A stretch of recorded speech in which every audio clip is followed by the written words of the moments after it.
Ladies and gentlemen, the ringing of that phone bell means mystery, adventure. Nero Wolf's office, Archie Goodwin speaking. You're up. And you've lost your... Oh. Archie, the answer is no. Hold on a second. The answer to what is no, Mr. Wolf? I shall not attempt to find a blonde for anyone. You've got the man on the phone a little wrong, Mr. Wolf. He's not looking for a blonde. He's looking for a prize fighter. Indeed. Have him come here. Okay. Mr. Wolf will see you at 8. So long. I was all set to argue with you about taking the case. You gave in too fast. Nonsense. I'm fascinated by the thought of anyone misplacing a prize fighter. They're usually quite large, aren't they? They are. But what this guy is worried about is not only finding his boy, but finding him alive.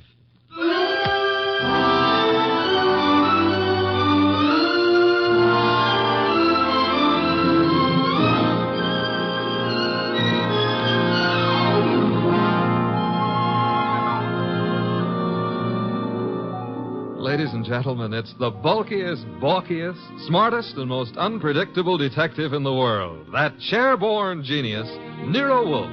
Created by Rex Stout and brought to you in a new series of adventures over this NBC network in the person of Mr. Sidney Greenstreet.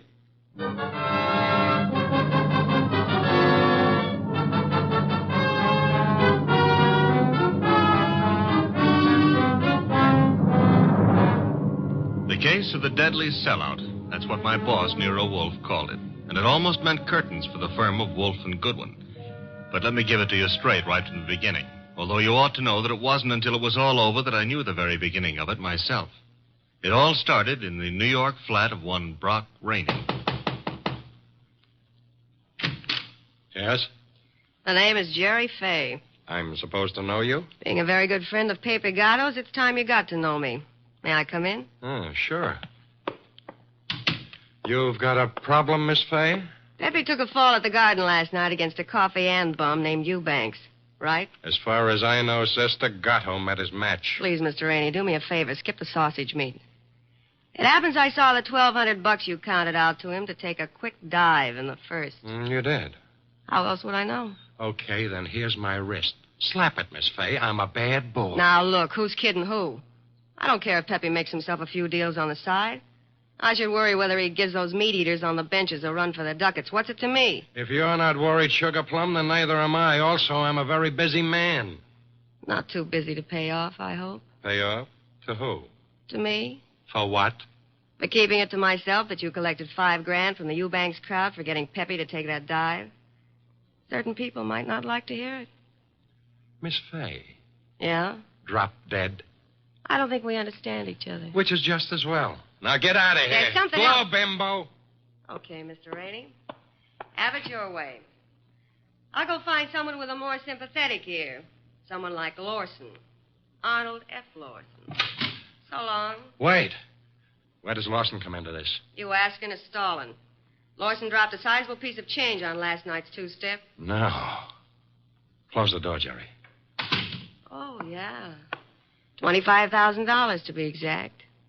That's a lot of corn to lose because a cheap fight manager arranges a frame. At least Arnold Lawson might think so. Sit down. Who's tired? Look, Mr. Rainey, it goes very simply in only one way. Lawson at yet knows from nothing except that your boy Gatto lost the fight. He may suspect, but he don't know. And he really don't have to know. Glad to hear you say that. And I'll be glad to see the shade of 3,000 long green banknotes. How much? You heard me, $3,000. Get out. Okay, I'm going. To the next phone and call Lawson. Look, Jerry, give me time, huh? I haven't got that kind of dough right now. Tell it to Lawson. When he gets through with you, you won't need any kind of dough. You know, I've got Gatto set for a go with Mellish, the title contender. Gatto can take him. Please believe me, he's going to take him. So? So after what happened in the Eubanks fight, the odds on Gatto will be like a war debt. We can clean up. Listen, we can make Heel, I wouldn't trust you from 11:59 to midnight. Get it up. Now. I'll give you 6 hours. After that, Lawson. So long.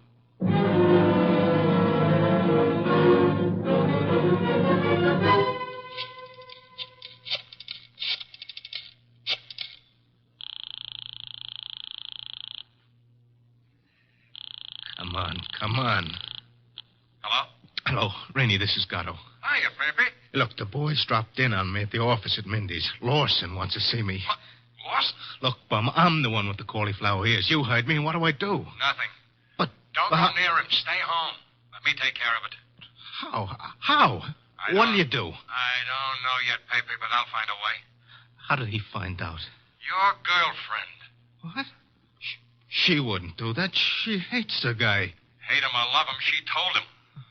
I can't believe it. I suggest you call our little doll Jerry and give her your regards for the double cross. Meanwhile, stay put in your apartment. Don't move. But, Rainey... Hello.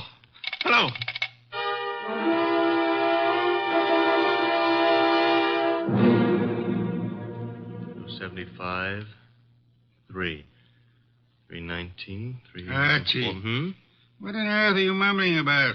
The high cost of blonde. Indeed. Oh, you can say that again. I have no intention of doing so. Okay, be smug. But there must have been a time even in your life when knickknacks from Tiffany figured on the budget.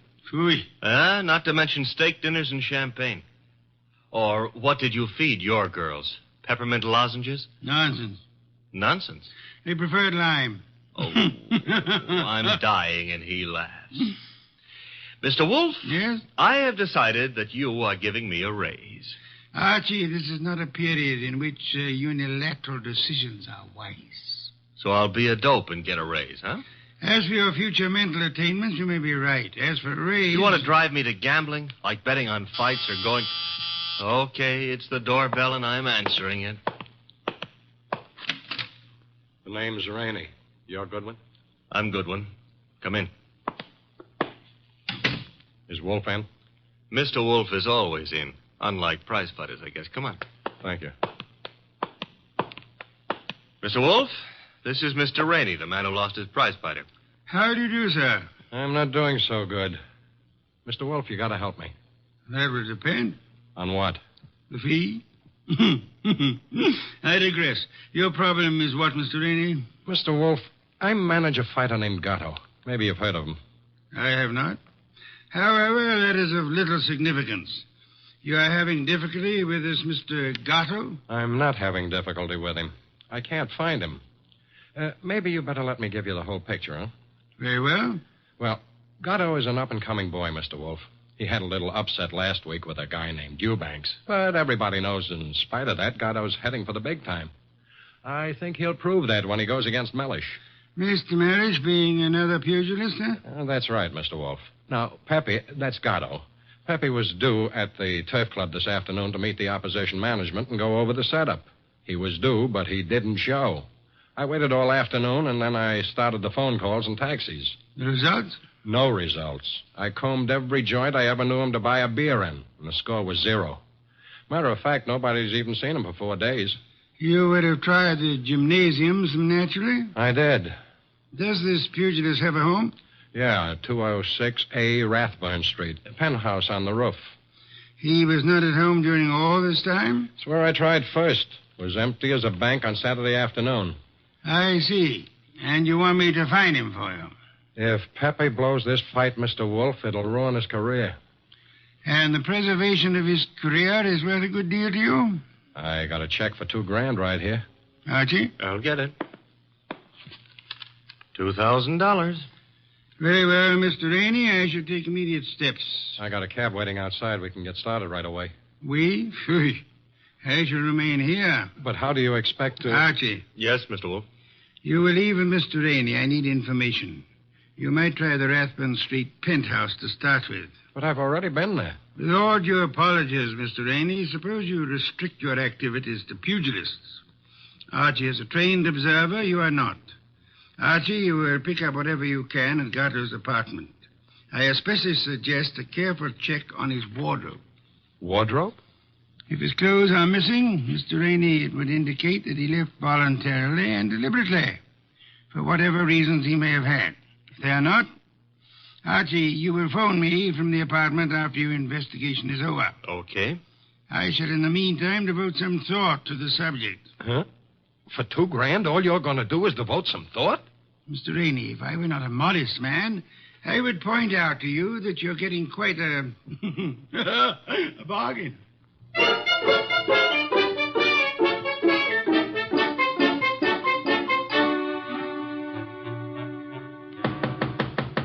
Gatto? Gatto? He's not here. I told you that. I was up here before. He left the door unlocked? I had a key. Guess I forgot to lock up after I left. Well, let's look around.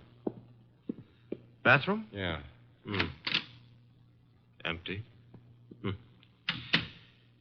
a nice penthouse. That a closet? Yeah. What do you think? He's playing hide and seek? Try it. Okay. Anything in there? Nothing I'm looking for. What's that you found? A hat. Well, let's see. Lady's hat. Yeah, smart and expensive. Label reads a Madame Yetta original. That bunch of lace and feathers cost somebody a fast $50. Yeah, probably one of his girls left it behind. And maybe she'll call for it. Come on, we'll take a gander out on the roof. I took a gander out there. It's bare as a bone. What have we got over there by the chimney? Where? Over there. Just an old awning. Got blown down in the storm last month. Be right with you. What are you doing? Looking under it. Oh, brother. You found him? Yeah, we found him, chum. A little late. 2 holes in his dorsal development and dead as a clay pigeon. Yeah. Well, what have you got to say?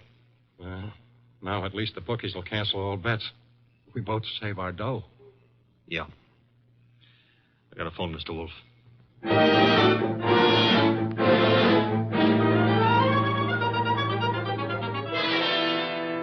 And there he was, Mr. Wolf, under the old canvas awning.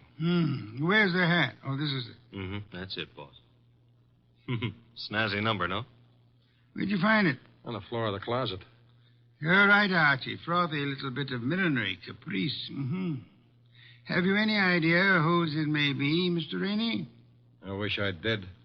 You have to find out. Well, how, boss? The hat is an original. See, the label under the band reads a Madame Yetta original. Tomorrow morning, Archie, you will interview Madame Yetta. Yes, boss. And discover in your inimitable fashion for whom she made this chapeau.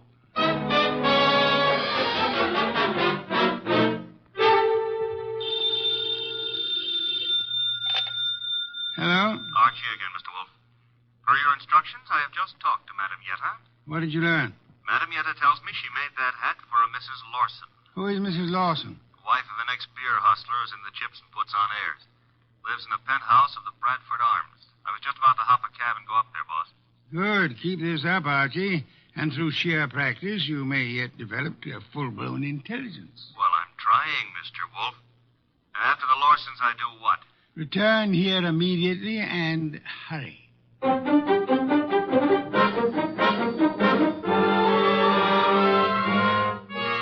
do you do, Mr. Lawson? Oh, Mr. Goodwin. My secretary tells me you're a detective. My boss might argue with you on that, Mr. Lawson. Your boss? It happens I work for Nero Wolf. I see. And you wish to see me about... About this hat. Hat? Oh, I see, yeah. Well, Mr. Goodwin, please believe me, I never wear hats like that. Would your wife be likely to say the same? My wife? Just what are you getting at? Would I seem too nosy if I asked how well you and your wife know Pepe Gato? How well do we know who? Pepe Gato. The pug? No, not such a pug. No, huh? I lost $25,000 on him in the U-Bags fight. If you ask me, he laid down like a dog. And did you talk it over with him? Talk it over with him. Never seen the man in my life. Not even at the fight? No, I placed the bet over the telephone. I'd scarcely have anything to do with a character like Gatto, Mr. Goodwin. You surely won't from here on out, Mr. Lawson. What do you mean? Gatto is dead. You don't say. He was murdered last night. Murdered? And what would you say, Mr. Lawson, if I told you that this hat is your wife's and that it was found in a closet in Gatto's apartment?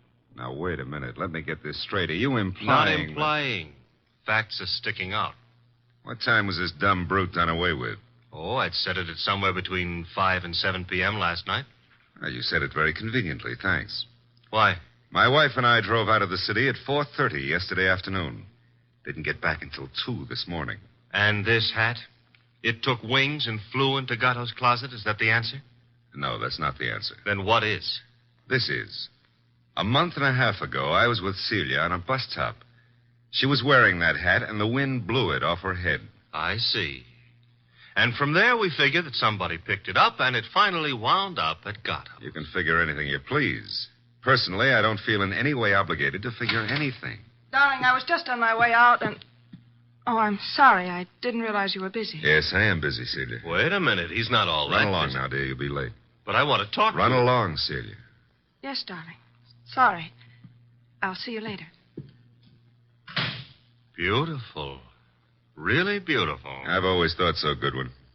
You, didn't give me much of a chance to talk to her, did you, Lawson? If I didn't, it's for your own good. My good? I don't get it. Celia's a sensitive person, and I won't have her bothered.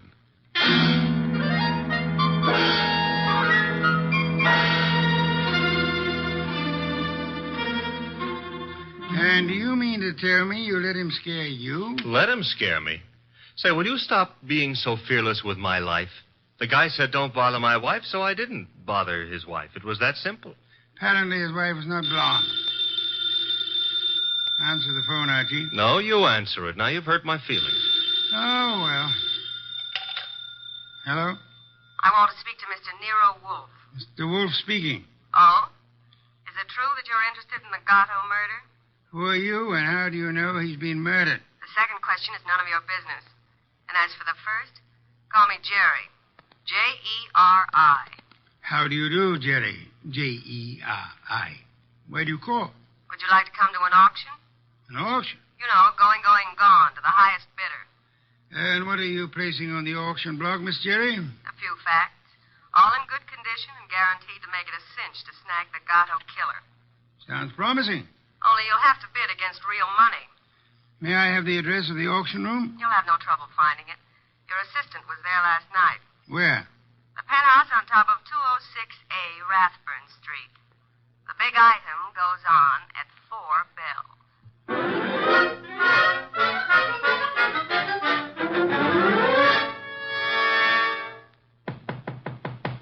Yeah? Who is it? Man named Wolf sent me. Just a sec. You're Jerry, huh? I was expecting the man named Wolf. Unfortunately for me, honey, when he's expected, I usually show up. Come on in. You? See, I'm the legs of the combination. He's the brains. It makes a nice division of labor. I see. You came in plenty of time. On the nose is our custom. Where are the rest of the bidders? Any second now. Mm-hmm. How many besides me are coming? One. Small auction. But big action. How'd you happen to decide on this? I knew Gatto pretty good. And you were fond of him pretty good, huh? How did you guess? Well, you've got a key to this place of his, or you couldn't let yourself in. It adds, no? Gee, you should have been a detective. Just what I keep telling Mr. Wolf. Look, tell me, Jerry, darling, this other person who's coming to the auction, who? The killer? You don't say. You sure the killer isn't here already? Look, I didn't kill him. The story you would like me to believe is that you witnessed the killing, huh? Called the killer and Mr. Wolf and said, come on, kids, you can get me either to talk or shut up, depending on who pays the most. That it? Something like that. Mm-hmm. Okay. Prove you know what you're talking about. Who is the killer? Is it Block Rainey? Should also have your head examined, pretty boy. I talk for dough and only for dough. Not that I'm mercenary or anything, Okay. Okay, tell me this. How come you saw the killer in the act? Simple. I was here with Gatto. Called me to come see him. While I was here, the shot came through the window there from the roof. You know something, sweetheart? What? I can't understand how a girl like you, a pretty nice girl under all that paint and powder and Broadway shellac, how you could do a thing like this. You were in love with Gatto. I know that. Everybody does. And still you're willing to keep your mouth shut if the killer pays enough. How come? What's the matter, honey? Did I hit a tender spot? I don't think you understand. Sure, I was in love with the goof. Then along comes this other dame. She's rich and beautiful, and she has everything to give him. Ooh, do I know her? Of course you do. She's... Jerry! Oh. Jerry.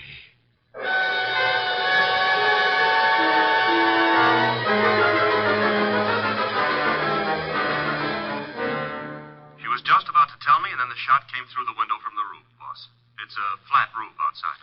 You didn't, I suppose, see the murderer? No. I caught Jerry in my arms. By the time I laid her down on the couch and got out on the roof, the killer was gone. Get right over here and bring our client with you, if you can find him. Rainey? That's right. He has a right to be in on the kill. Okay, boss.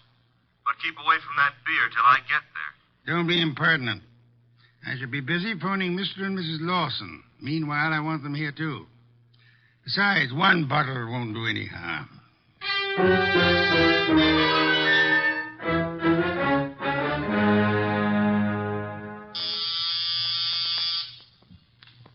There they are. Let them in, Archie. You remain seated, Mr. Rainey. Okay, Mr. Wolf. Well, come in, Mr. Lawson. Come in. Mr. Wolf here? He's here. Nice of you to come. Anything to help the law. Mr. Lawson. Your wife didn't come. No, Mr. Wolf. She was out when you called. Sorry, I forgot to tell you. I left word with the butler, however. Mr. Lawson, about 20 minutes ago, a girl named Jerry Fay was killed. So? She was killed in your neighborhood, in a flat formerly occupied by one Pepe Gato. Well, where would that be? Maybe your wife knows where the flat would be. How dare you, sir? No histrionics, please. Where was your wife when the girl was killed? I'm advising you that if there is an alibi, now's the time to state it. I wouldn't humiliate Celia by alibying for her. Then the police will pick her up. But she didn't kill this girl, Mr. Wolf. You have reasons for that opinion? The best of reasons. I'd be grateful if you'd state them and let me be the judge of their excellence. One should do. This one. Celia's out in the country visiting her mother. Oh? Does that settle it? Possibly. What's her mother's telephone number? Why, Merely a routine check. Well, can't you take my word? I'll take her mother's number. Well, Mr. Lawson? I'm sorry. I hoped you'd buy this story. What do you mean? Her mother's been dead for 10 years. I see. Well, I don't. What's the idea? It's known as marital devotion, Archie.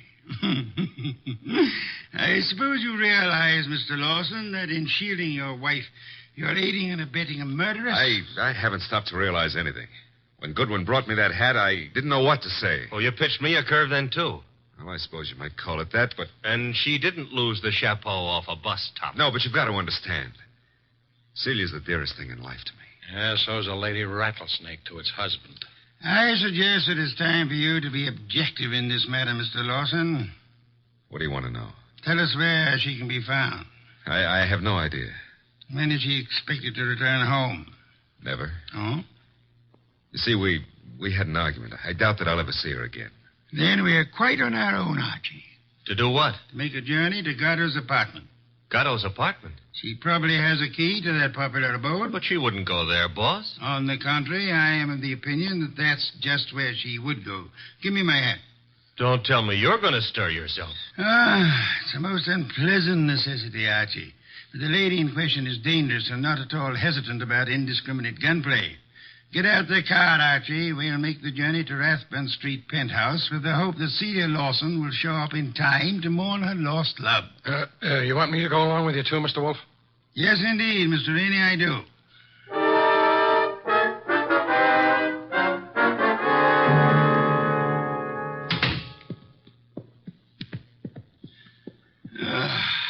I trust this chair will hold me. Should. Biggest chair in the house. Mr. Wolf. Yes, Mr. Rainey? Mr. Wolf, am I to understand that the way you have it figured is that Mrs. Lawson killed Gatto, and then to keep the girl from pinning the crime on her, she killed her, too? What's the matter, Mr. Rainey? Don't you think the theory holds water? Well, yes. I mean, of course it does. Thank you. On the other hand, there is room for doubt. I'm glad to hear you say that, Mr. Wolf. Would you mind explaining? I'll explain, Mr. Lawson. Mr. Goodwin was in this room when Jerry Fay was killed. Right, Archie? Right, boss. He ran as quickly as he could out onto the roof, but your wife was nowhere in evidence. What difference does that make? A good deal, I'd say. Wouldn't you, Archie? Yes, a detail like that would give a jury room for doubt. Oh, don't be a fool. How so, Rainey? Well, I was about to agree with Rainey. I mean on sheer logic. I'm afraid I miss your point, Mr. Lawson. Well, what if Goodwin didn't see her? That proves nothing. She fired the shots, and then she ran down the fire escape. What fire escape? The one a few feet beyond the chimney. Mr. Lawson. Yes? Who told you there was a fire escape there? Why, Yeah, who did? You can't see it from here, Lawson. Well, I just imagined there might be. Sensationally accurate imagination, Mr. Lawson. Allow me to congratulate you. I don't know what you have in mind. You have in mind to see your wife convicted of the murder of Pepe Gatto. and so punish them both for having dared to fall in love. I love Celia. I worship her. Yes, that's what you expected me to believe, hoping, meanwhile, that a hat would convict her. You worshipped her until she became fascinated by a young savage animal known as Pepe Gato. No. At that point, the worship shifted into reverse, and you went green with hate. Hate that drove you to climb that fire escape that you know so much about and shoot him in the back. You're dreaming. Jerry Fay saw you in the act, and when she was about to divulge your identity to Archie, you killed her too, meaning to hang her murder on your wife along with the other killing. That's a lie. Mr. Lawson, I didn't bring you here to apprehend your wife. There's really no reason why she should come here. I suggested this visit in the belief that you'd betray some guilty knowledge of the place and circumstances, as you have so obligingly just done. You're clever, aren't you? Monumentally. But a little hasty. So, why? This gun in my hand. Haven't you noticed? Of course, sir, but yours is not the only gun in the world. What? Sit still, Arnold, and don't turn around. Your wife, Mr. Lawson. Come in, my dear.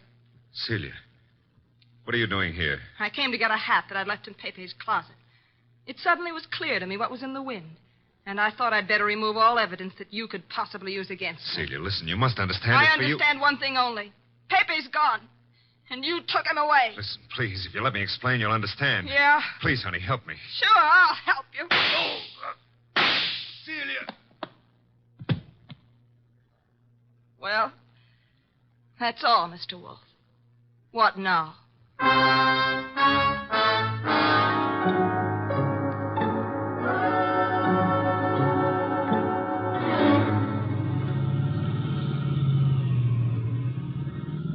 Archie, why is it when you drive it always gets so crowded outside?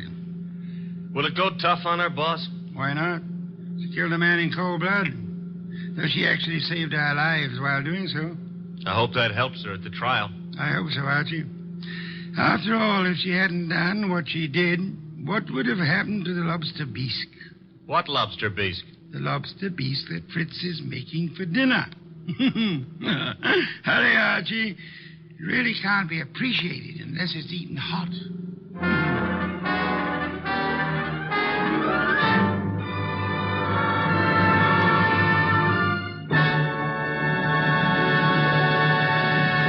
You have been listening to The New Adventures of Nero Wolfe, starring Sidney Greenstreet.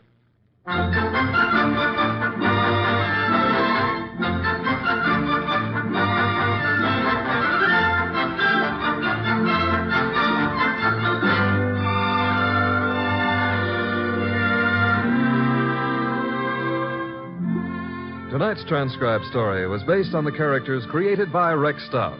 This is an Edwin Fadiman program, produced and directed by J. Donald Wilson. In the cast were Larry Dobkin as Archie Goodwin, and Ann Diamond, Charlotte Lawrence, Gerald Moore, Don Diamond, and Eddie Fields. Next week at this same time, Nero Wolfe and Archie will bring you The Case of the Killer Card. Don Stanley speaking. 3 chimes mean good times on NBC. Saturday night is date night, and NBC has a lively lineup of music and fun to help your courting along. Tomorrow, Dennis Day brings you a melodic and mirthful 30 minutes, and then Judy Canova gets together with her gang for a sparkling session of mountain-style song and laughter, followed by singing MC Red Foley and his friends on that exciting parcel of Western tunes and mayhem Grand Ole Opry. Here's Sam Spade. 3 chimes mean good times on NBC.